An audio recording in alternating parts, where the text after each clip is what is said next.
Yes, he said that he would see his second coming. Jesus used the term coming in the clouds of heaven to earth. This clearly negates the coming as the resurrection, but as a return to the earth on the clouds, not his return in human form from the dead. Now look at Matthew 26 verse 64 and Mark 14 verses 62.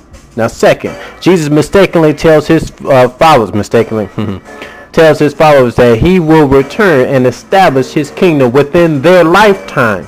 Look at Matthew 23:36 and Matthew 24:34. And yet again he claims those standing right before him shall see Armageddon occur.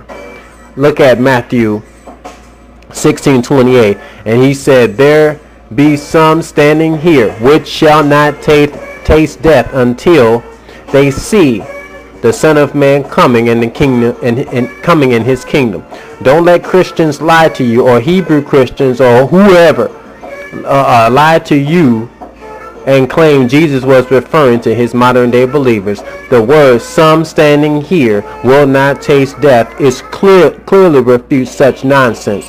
Obviously, the people he was speaking to died, and curiously, Jesus still isn't here to claim his kingdom. But I kind of disagree with that, because you get all these countries in the world, they all claim to be Christian countries, so Jesus he does reign, and all this chaos in the world and stuff like that. So this must be his kingdom. So him and the devil must be synonymous then, It's interesting that in Isaiah 14 that Lucifer is described as the son of the morning, and in Revelation Jesus is described as the bright and morning star. Son of the morning, bright and morning star, seems like the same person to me. Yeah, you do the research, you let me know. Yeah, I just called your God a devil. I sure did. I just called him the devil in the flesh. I sure did. What are you going to do about it? It's in your book.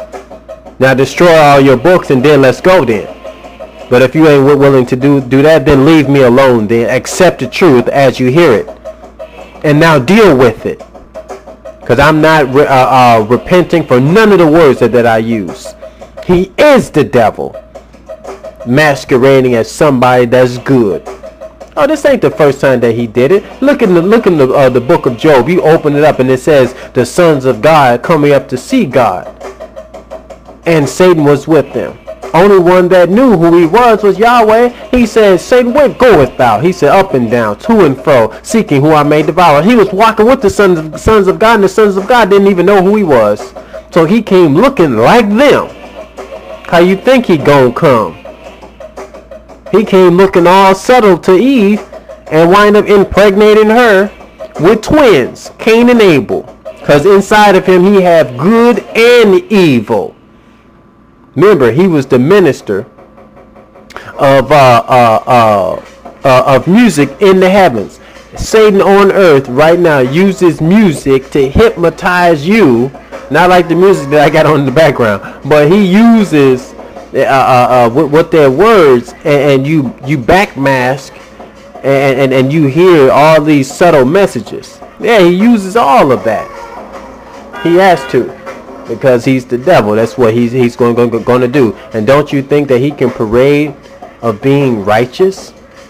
And he has. He have deceived the whole world in believing on him, and y'all call him Jesus.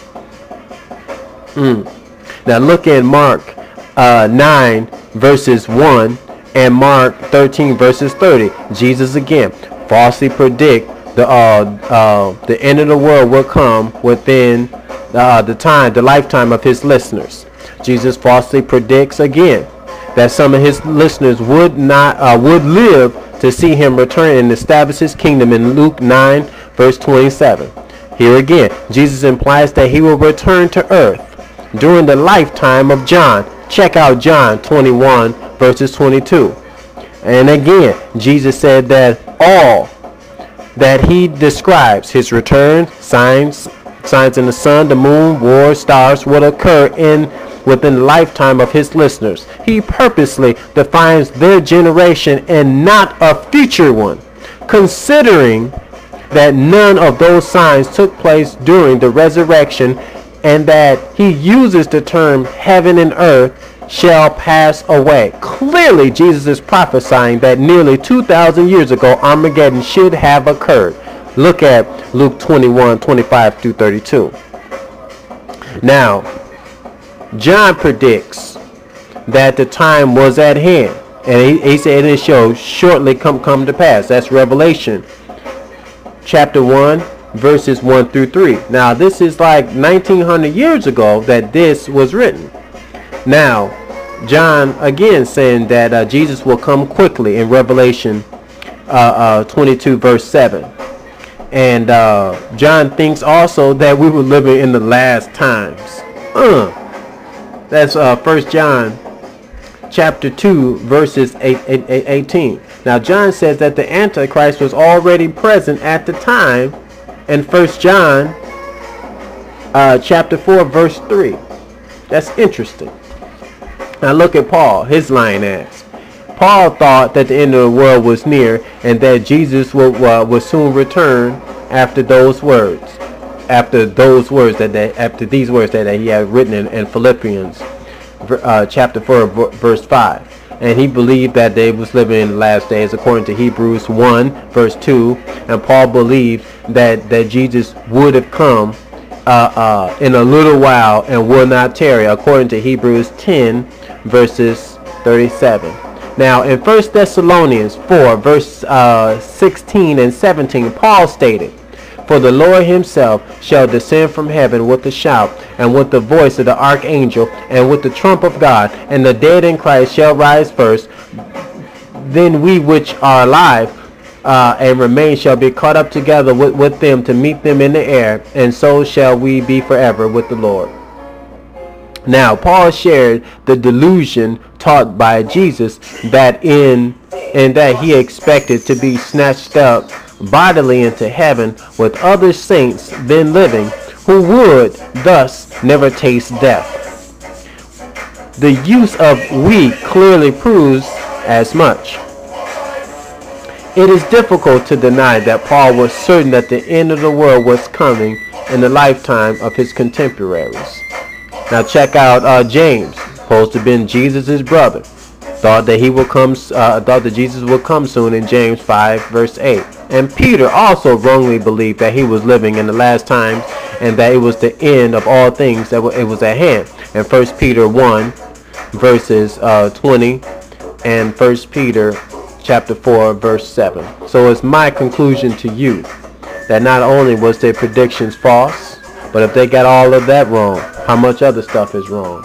So now we have to reevaluate things, get things back to the course in terms of where they belong, and we have to get to the good news of things. But before I do that, again, I still have to point out to say that you Christians are some hypocrites, and you Hebrew Christians, whatever you call yourselves, knowing well that you ain't supposed to get divorced, because if you get divorced, you're committing adultery according to Jesus in Matthew 5:32 and Matthew 19 verses 9. But how y'all going to pray that for prayer in public schools, and Jesus told you yourselves in Matthew 6 verses 5-6 that you should pray in private, in secret, where nobody else knows that you're praying? So how can you do all that? You contradicting your man's own words. So if you don't abide by it, why should anybody else abide by it? Men ain't supposed to have long hair according to 1 Corinthians 11:14, and we see pastors on TV with long hair. So you're going against your own words. So why should I ride out with you? Y'all ain't supposed to take disputes to courts according to 1 Corinthians 6 verse 1. But we see y'all do that. Hell. Your women It's not supposed to adorn themselves and all flashy stuff, and we see the televangelist wife all on TV doing that stuff. Oh yeah, that was cited in 1 Timothy 2:9 and 1 Peter 3 verse 3. Yeah.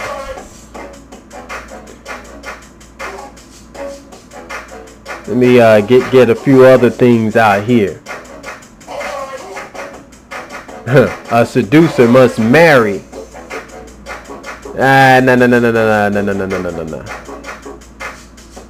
No. Nah, we ain't gonna go into that one. We ain't going into that. Now you know it was forbidden for you in Deuteronomy